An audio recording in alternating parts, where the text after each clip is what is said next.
This video is about cleaning the Kundalini. So we have this spine here going upwards, right? We have the Kundalini reservoir. The Kundalini reservoir is besides the tailbone, and it's connected, in this case with the male, towards the prostate. For the woman, it is towards the womb.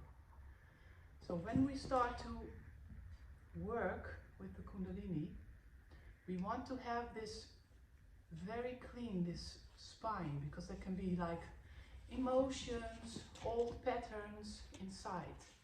So what we want to do is put one hand on the tailbone, one hand between the shoulder blades, a little bit higher, because here's the entrance point of the spirit, but also from the Kundalini.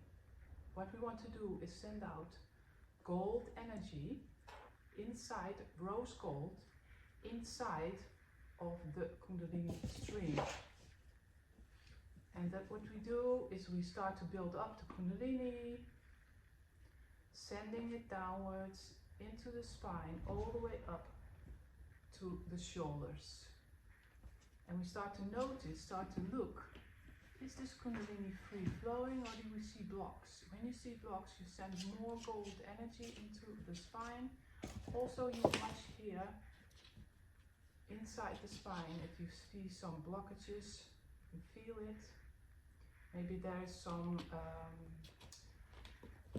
prickling energy or some pain, and then you start to release the pain inside with your hands, sending the gold energy.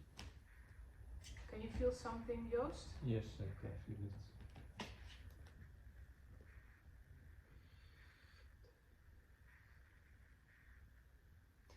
Sending it up. You can use your breath. I'm always using my breath because my Kundalini comes through my breath, also all the way up to the spine, sending it upwards.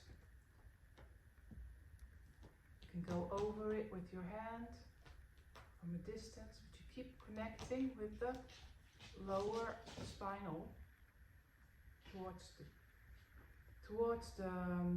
prostate, all the way up.